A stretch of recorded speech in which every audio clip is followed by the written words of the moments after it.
L'Europe est privée de gaz russe depuis ce matin. Nord Stream a coupé le robinet et ce pour 10 jours, non pas en réponse aux sanctions dont fait l'objet la Russie officiellement, mais pour faire des travaux de maintenance. Sauf que vu le contexte en Ukraine, nul ne sait si et surtout quand ce robinet sera ouvert. Alors, pour essayer d'y voir plus clair, comprendre qui va être le plus pénalisé en Europe, notamment Jade Partouche nous a rejoint. D'abord, expliquez-nous, Nord Stream 1, c'est quoi et pourquoi est-ce qu'on en reparle aujourd'hui? Alors, Nord Stream 1, c'est ce gazoduc que vous voyez sur cette carte, cette ligne en rose, qui donc part de la Russie et rejoint l'Allemagne, qui transporte le gaz jusqu'à l'Allemagne. Une fois le gaz acheminé en Allemagne, eh bien, il est acheminé dans d'autres pays de l'Union européenne, notamment la France. Donc on est étroitement lié à l'Allemagne. C'est 1200 km en tout qui traversent donc la mer Baltique. Aujourd'hui, pourquoi on en reparle? C'est parce que la société qui gère ce gazoduc-là, la société Gazprom, a annoncé couper totalement les tuyaux pour 10 jours. La raison principale invoquée, c'est pour des travaux de maintenance. Donc jusqu'au 21 juillet, ces tuyaux-là sont totalement hors service, ce qui doit être en théorie qu'une formalité, fait peser inévitablement une menace sur toute l'Europe. Et si Vladimir Poutine, on est obligé de se poser la question, et si Vladimir Poutine décidait de ne plus ouvrir les vannes, le risque est important quand on sait que presque 50% du gaz importé dans l'Union européenne provient de la Russie. Donc effectivement, c'est un risque à prévoir. En tout cas, c'est ce qu'a dit Agnès Pannier-Runacher, la ministre de la Transition énergétique, qui a précisé dans le Figaro que le scénario du pire existe, d'autant plus si l'hiver qui s'annonce est rude. Merci, Jade. Vous restez avec nous. On vous retrouve dans un instant, Patrick Martin-Genier. Vous y croyez à ces travaux et surtout à la possibilité qu'il n'y ait pas une réaction russe de laisser ce gazoduc fermé? Alors, tout à fait, sur le plan technique, c'est vrai que c'est un gazoduc qui doit être révisé en maintenance comme une voiture. Il faut faire des révisions, il faut fermer les vannes, il faut les revoir, il faut les nettoyer. Donc ce n'est pas effectivement étonnant. La seule inquiétude, mais la grosse inquiétude en Allemagne, c'est qu'effectivement, on va fermer ces turbines, ces robinets pendant 10 jours. C'est normal, c'est de la maintenance. La grande angoisse, c'est qu'on ne les rouvre pas. Et c'est ça aujourd'hui, parce que nous sommes dans un contexte tout à fait exceptionnel. Et vous avez vu que l'Allemagne quand même s'inquiète. Le vice-chancelier, le ministre de l'économie, Robert Habeck, l'a dit. Il se pourrait effectivement qu'il ne rouvre pas. Ce serait terrible pour l'économie allemande, l'industrie. Ce serait terrible pour les ménages, notamment au cours de l'hiver, si on n'arrivait pas à reconstituer nos réserves. Et il y a eu une polémique récemment. Vous savez que le Canada, une des turbines de Nord Stream 1 était en réparation au Canada. L'Allemagne a exigé le retour de cette turbine, et ce qui n'a pas plu du tout aux autorités ukrainiennes. Ce qui peut expliquer d'ailleurs un peu le contentieux entre l'Allemagne et l'Ukraine et le rappel de l'ambassadeur, notamment ukrainien, à Berlin. Donc effectivement, ça peut être une occasion. Je ne suis pas encore certain que la Russie fermera définitivement quand même ce pipeline. Voilà, on peut se poser la question, d'autant plus Catherine Gentil, que ça rapporte quand même ces livraisons russes à l'Europe. 800 millions d'euros par jour, si l'on compte aussi le pétrole. Donc, est-ce qu'il peut jouer longtemps ce jeu-là, Vladimir Poutine? C'est pénalisant pour lui aussi. Oui, mais il y a plusieurs éléments. D'abord, il a dit, vous vous souvenez, en fin de semaine dernière, le plus sérieux n'a pas encore commencé. Donc, ça pouvait se décliner sur le militaire, mais sur l'économique, évidemment, sur l'énergétique. Donc, est-ce que déjà, à ce moment-là, il avait pris une décision concernant la livraison de gaz? Ensuite, les prix ont tellement augmenté que jusqu'à récemment, il pouvait se permettre de vendre 2 fois moins de gaz que l'année précédente, tout en continuant à gagner plus d'argent que l'année précédente. Donc, on voit qu'il est quand même en position de force. Et puis surtout, je pense qu'il y a un élément qu'il prend évidemment en ligne de compte, Vladimir Poutine, c'est qu'en coupant le gaz ou en le réduisant énormément, il va mettre, et c'est déjà le cas, les pouvoirs occidentaux dans une situation compliquée, en tout cas en Europe, pas aux États-Unis bien sûr.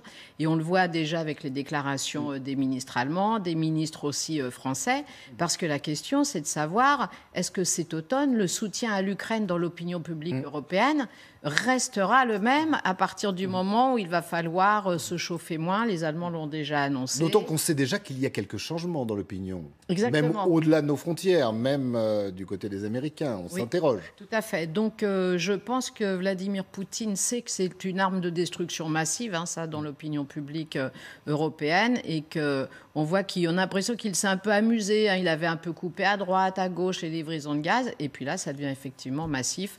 Est-ce qu'il rouvrira dans 10 10 jours. C'est aussi sûrement un des éléments dont il considère que c'est une force pour lui, c'est le suspense et l'inquiétude qu'il distille comme ça dans l'esprit des dirigeants et des populations européennes. Alors avant de voir les conséquences de ces menaces russes, de ces coupures russes pour nous en France, l'analyse d'un expert, Philippe Chalmin, expert en questions énergétiques et en matières premières. Merci d'être avec nous. Alors d'abord, ces histoires de maintenance sur Nord Stream, est-ce que c'est un prétexte selon vous pour utiliser cette menace, ce levier de couper le gaz à l'Europe entière? Oh, très probablement. Bon, qu'il y ait des périodes de maintenance sur un gazoduc, ça paraît tout à fait légitime, mais ils nous ont déjà fait le coup il y a maintenant 15 jours, lorsqu'ils avaient déjà diminué le débit de Nord Stream de près de moitié en disant que des pièces détachées de Siemens n'étaient pas arrivées. Là, je trouve que cette période de maintenance tombe juste au bon moment. Parce que c'est vrai, les Russes, il faut quand même le rappeler, les Russes continuent, malgré la guerre, malgré les sanctions, à livrer du gaz naturel à l'Europe occidentale. Ce qui permet à l'Europe occidentale de reconstituer ses stocks en prévision de l'hiver. Et donc, Gazprom ne cherche à maintenir, je dirais, l'aspect un petit peu théorique des contrats. Donc Gazprom ne remet pas en cause et ne revient pas sur ses contrats de fourniture. Simplement, il trouve un prétexte technique pour bloquer les livraisons sur Nord Stream et pour donc limiter la capacité des Européens à reconstituer leur stock. Et de toute façon, on le retrouve bien entendu sur les prix de marché à l'intérieur de l'Europe, tant du gaz naturel que bien entendu aussi de l'électricité. Philippe Chalmin, restez avec nous bien évidemment. Et puis cette question, et nous, par rapport à cette situation, même si le gaz russe ne représente que 17% de notre approvisionnement, dans quel état d'esprit sommes-nous ? Il faut se mettre en ordre de bataille, a dit notre ministre de l'économie, Bruno Le Maire. Écoutez-le. Je pense que c'est une option crédible. À partir du moment où c'est une option crédible, notre responsabilité politique, c'est d'anticiper les conséquences. D'autant plus, comme vous le savez, que nous avons une production électrique cette année qui est particulièrement faible. 8 réacteurs qui sont à l'arrêt aujourd'hui. Donc il est impératif de nous mettre maintenant, je dis bien maintenant, en ordre de bataille. Voilà, Agnès Pannier-Runacher, secrétaire d'État à la transition énergétique, se montre elle aussi alarmiste. Il faut se mettre dans le scénario du pire, car il existe. À tout moment, la Russie peut interrompre totalement ses livraisons de gaz. Jade Partouchon, on revient vers vous pour essayer de comprendre quels sont les risques de ces coupures sur notre marché à nous, en France. Alors, nous, en France, Christophe le disait, on est dépendant du gaz russe à hauteur de 17%. Donc, ce n'est pas énorme, mais effectivement, quoi qu'il arrive, il y aura un impact. Mais il faut élargir notre vision. En fait, si nos voisins, qui sont beaucoup plus exposés que nous, viennent à nous demander de l'aide, c'est ce qu'on appelle l'interdépendance des pays européens, et bien là, dans ce cas, les stocks ne suffiront pas. D'autant plus, dans un scénario noir, d'hiver rude et d'absence totale de vent, je pense aux éoliennes, là, effectivement, on ne pourra pas tenir sur nos capacités. En plus, gaz et électricité sont étroitement liés, c'est mécanique. S'il y a une baisse de la consommation de gaz, ça amplifie automatiquement la consommation d'électricité. Alors comment faire ? On ne pourra pas totalement compter sur notre parc nucléaire qui est mal en point. 12 réacteurs nucléaires sont mis à l'arrêt, notamment à cause de problèmes de corrosion. Eh bien, il y a des travaux. Malgré tout, il existe des marges de manœuvre envisagées par le gouvernement. D'abord, option numéro 1, remplir à 100% les capacités de stockage. On est aujourd'hui à peu près 55%. Il faut remplir à 100% avant l'hiver, il faut le préciser. Deuxièmement, demander aux particuliers un geste éco-citoyen. Je vous donne un exemple, 1 degré de chauffage en moins, ça équivaut à 7% de gaz en moins. Et l'État l'a dit, il sera le premier à donner l'exemple. Et puis 3, des coupures de courant pour certains sites industriels. Bruno Le Maire disait hier que des coupures de courant seront envisagées dans 22 sites industriels qui ont accepté, bien évidemment, contre rémunération, des coupures temporaires. On va couper chez eux pour assurer un approvisionnement quotidien dans les établissements prioritaires comme les hôpitaux, les EHPAD ou encore les écoles. Après, il y a d'autres leviers qui sont envisagés, par exemple une baisse de la tension du réseau à peu près de l'ordre de 5%. Et puis en dernier recours, effectivement, il pourrait y avoir des coupures localisées chez les particuliers, mais rassurez-vous, elles seront le plus anodines possible, le moins handicapantes possible. Parce qu'il y a une règle, quoi qu'il arrive, cet hiver, si les robinets sont tous coupés, on ne pourra pas totalement compter sur nos voisins.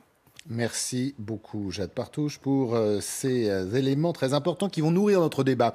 Philippe Chalmin, quand le ministre de l'économie dit qu'il faut se mettre rapidement en ordre de bataille, après les explications de Jade, a-t-on les moyens de se mettre en ordre de bataille et de passer pour les Français, celles et ceux qui nous regardent, un hiver plutôt correct? De toute façon, soyons honnêtes, et comme ça a été souligné, la France n'est pas extraordinairement dépendante et nous avons par ailleurs quand même, à la différence de nos voisins allemands, des capacités d'importation et de regazéification de gaz naturel liquéfié qui sont relativement importantes et on a quand même un projet de terminal flottant au Havre qui pourrait se mettre en place dans les mois à venir. Donc la question en France ne sera probablement pas celle d'une véritable pénurie de gaz. Par contre, la vraie question, c'est celle de pénurie de gaz chez un certain nombre de nos voisins et qui pourrait à ce moment-là précipiter, par exemple, l'Allemagne dans une situation de récession. Nous allons avoir aussi des problèmes de réseau de gazoducs à l'intérieur de l'Europe, parce qu'il y a effectivement des pays qui n'auront pas de problème. Je pense à l'Espagne, par exemple, qui a de très importantes capacités de regazéification. Par contre, nous avons des goulots d'étranglement à l'intérieur de l'Europe. C'est vrai que la France sera peut-être amenée à approvisionner un petit peu l'Allemagne, et de toute manière, tout ceci, et c'est là où la chose va être quand même assez cruelle, tout ceci va se traduire par une augmentation des prix. Tout le monde se focalise aujourd'hui sur l'énergie, sur le prix du pétrole et le prix de l'essence. Il faut savoir que la vraie crise qui nous attend à court terme à l'automne, c'est une crise sur les prix du gaz naturel. Nous sommes déjà, pour vous donner un exemple, dans les années 2010, le prix du gaz naturel sur le marché européen, il se baladait entre 5 et 15 euros le mégawattheure. Avant l'invasion de l'Ukraine, nous étions dans la zone des 70 à 80 euros le mégawattheure. Aujourd'hui, à l'heure où je vous parle, nous sommes aux alentours de 170 euros de mégawattheure, c'est-à-dire plus de 10 fois plus que dans les années 2010. Et l'impact du prix du gaz est direct sur le prix de l'électricité. Nous avons aujourd'hui un prix de l'électricité qui se balade entre, alors suivant les marchés européens, entre 200 et 400 euros le mégawattheure. Vous regarderez ce soir sur vos factures EDF, vous payez votre électricité à 70 euros le mégawattheure. Donc, nous allons avoir une très forte pression sur les prix et cela va bien entendu handicaper, alors certes les ménages, mais il y a un certain nombre de plafonnements, mais surtout les entreprises. Et c'est là où on va retrouver des augmentations de coûts de production dans nombre d'entreprises, même celles qui ne sont pas forcément les plus intensives en énergie. Philippe Chalmin, vous restez avec nous, le débat continue. Catherine Gentil, à l'instant, parlait de la part du président Poutine d'armes de destruction massive. Quand on voit ce qui va se passer, ce qu'a dit justement Philippe Chalmin, c'est-à-dire cette augmentation du prix des gaz, ces dissensions, ces divisions, il y aura peut-être aide entre les pays, mais à un moment donné, cette matière, on ne va pas pouvoir la trouver, donc les prix vont monter. Est-ce que l'Europe va rester unie ou est-ce que Vladimir Poutine a trouvé le coin à mettre entre les pays ? Ah, il a carrément trouvé le coin à mettre entre les pays. Un dernier exemple, je n'en croyais pas à mes yeux quand j'ai lu ça hier, que le gouvernement allemand a bloqué l'aide de 9 milliards d'euros que l'Union européenne devait apporter à l'Ukraine. Il a carrément bloqué. Le ministre des Finances, M. Lindner, a bloqué cette aide. Ça fait un mois que l'Allemagne a bloqué cette aide à l'Ukraine, pour différents motifs, évidemment. Le premier motif, c'est de dire attention, l'Europe va être trop endettée. Mais enfin, quand on est dans une situation économique, que l'Union européenne décide d'apporter une aide massive massive à l'Ukraine de 9 milliards d'euros. Cela avait été annoncé au Conseil européen du 23 juin. On apprend hier par la presse italienne, le Corriere della Sera, que M. Lindner a bloqué cette aide. Et donc, a priori, c'est vrai, ça a été vérifié. Donc, on voit bien aujourd'hui qu'il y a véritablement un coin, et surtout entre l'Allemagne et les autres pays. Premièrement, il y a cet aspect politique des choses. On n'est toujours pas d'accord sur ce qu'on fera à l'avenir sur cette guerre compte tenu des présences sur le terrain. Et surtout, on voit bien, vous l'avez dit, que les opinions publiques commencent à s'éroder les unes derrière les autres. Il est là le risque ?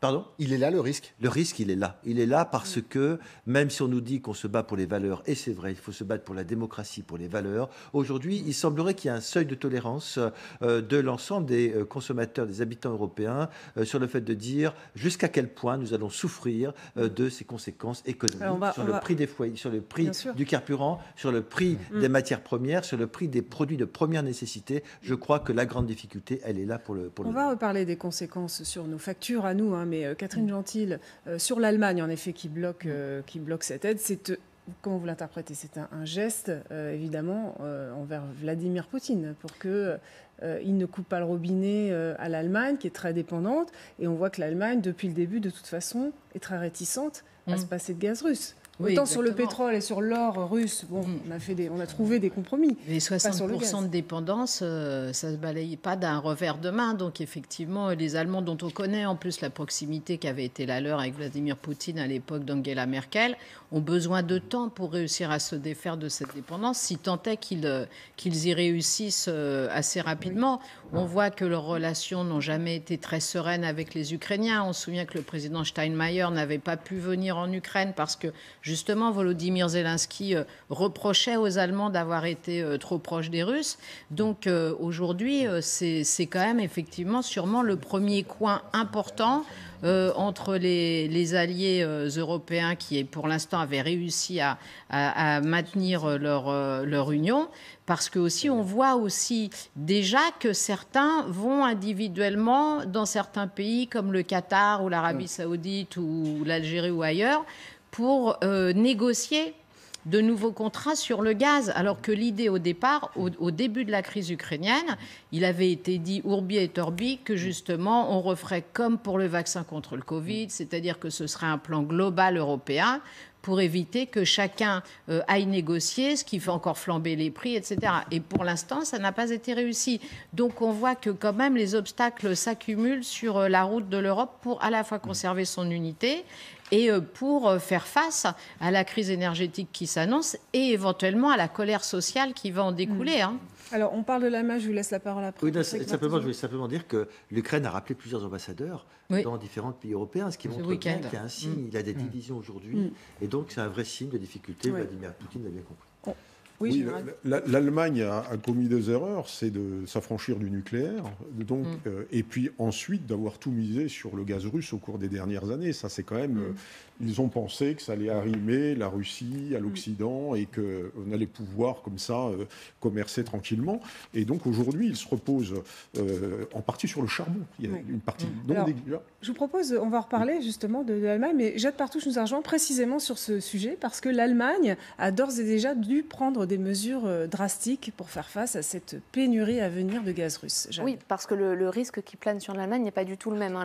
L'Allemagne était dépendante avant la guerre à hauteur de 55% du gaz russe. Elle a fait des efforts pour justement réduire sa dépendance. Aujourd'hui, 35% du gaz qu'elle importe provient de Russie. Et puis, il y a cette information importante. 50% des foyers se chauffent au gaz aujourd'hui. Si l'Allemagne ne reçoit plus de gaz, donc si les robinets sont totalement coupés, eh bien, j'ai trouvé ce chiffre qui est très intéressant. L'Allemagne peut tenir 2 mois maximum sur ses réserves. Robert Habeck, qui est le vice-chancelier allemand, a eu cette phrase très forte. Nous sommes confrontés à une situation inédite. Tout est possible. Nous devons nous préparer, comme toujours, au pire. Donc, effectivement, le pays tente d'activer certains leviers. Et vous allez voir que les mesures qui sont prises sont beaucoup plus drastiques que chez nous. D'abord, la possibilité de réintroduire du télétravail, comme en pleine pandémie, sauf que là, ce serait pour économiser l'énergie nationale.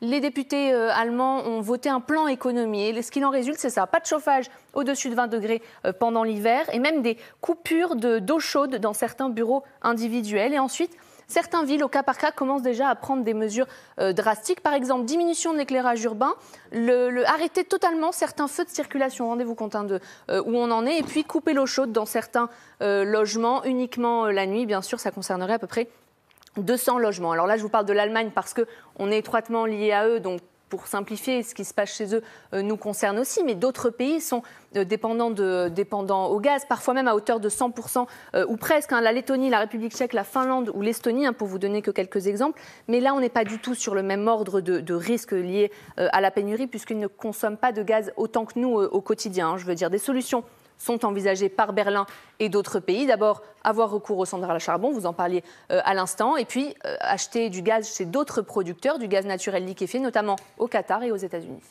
Merci beaucoup, Jade. Philippe Chalmin, est-ce que l'on peut dire aujourd'hui, au vu de ce qui a été dit sur ce plateau, que Vladimir Poutine a déclaré la guerre à l'Europe, la guerre au-delà de nos frontières, la guerre de l'énergie? Incontestablement, Vladimir Poutine aujourd'hui utilise l'arme du gaz. Et je voudrais revenir sur ce qu'a dit le général, parce que je trouve que c'est tout à fait intéressant. Il faut bien s'en rendre compte que les Allemands, et avec les Allemands, le reste de l'Europe, a littéralement mis sa tête sur le billot du gaz russe. Alors souvent pour des raisons idéologiques, parce que la transition énergétique telle que l'ont conçue les Allemands, elle était quand même relativement idéologisée. Que disaient les Allemands? Nous ne voulons pas de nucléaire. Nous ne voulons pas non plus d'ailleurs de gaz de schiste américain. Et au fond, nous ne voulons pas de gaz naturel liquéfié. L'Allemagne n'a pas aujourd'hui de capacité d'importation de gaz naturel liquéfié. Nous allons essentiellement nous tourner vers les renouvelables. Le problème, c'est qu'ils avaient un petit peu oublié que le renouvelable, c'est intermittent. L'été dernier déjà, il y avait eu une panne quasiment de vent dans tout le nord de l'Allemagne. C'est d'ailleurs ce qui avait expliqué bien avant la guerre de l'Ukraine la première flambée des prix du gaz naturel. Et puis, donc, comme quand même des énergies renouvelables intermittentes, au moment où on électrifie de plus en plus l'économie, il faut qu'il y ait des capacités de production d'électricité lorsqu'il n'y a pas de soleil, il n'y a pas de vent. Et donc, comme on essaie de sortir du charbon, on va dépendre du gaz. Et les Allemands sont allés très très loin. Lorsque les Russes leur ont dit, vous savez, il y a des tuyaux, mais ces tuyaux, ils passent par l'Ukraine, par la Pologne, qui ne sont pas des pays très sympathiques. Les Allemands ont dit, mais qu'à cela ne tienne, on va vous construire un tuyau sous la Baltique. On mettra d'ailleurs à la tête du consortium de Nord Stream l'ancien chancelier allemand Gerhard Schröder. Et on va même aller plus loin, on va même en construire un deuxième. Parce qu'actuellement, on parle de la fermeture de Nord Stream 1. N'oublions pas qu'il y a Nord Stream 2 qui pourrait éventuellement entrer en fonctionnement, et lui qui a été totalement gelé par les Européens. Donc nous sommes dans une situation dans laquelle nous nous sommes mis totalement la tête sur le billot européen, et lorsque Poutine arrive avec la hache, nous commençons à couiner. Mais au fond, quelque part, les Allemands, et avec eux le reste de l'Europe, n'a eu un peu que ce qu'il mérite, c'est-à-dire une transition énergétique que je qualifierais de relativement intégriste. Et à force, les intégristes écolos qui sont au gouvernement en Allemagne, aux Pays-Bas, dans pas mal d'autres pays, à force de vouloir toujours plus vert, on finit dans le noir de charbon. Merci C'est quand même l'immense paradoxe de la situation actuelle. Merci infiniment Philippe Chalmin, ce sera le mot de la fin. Merci de nous avoir apporté votre éclairage.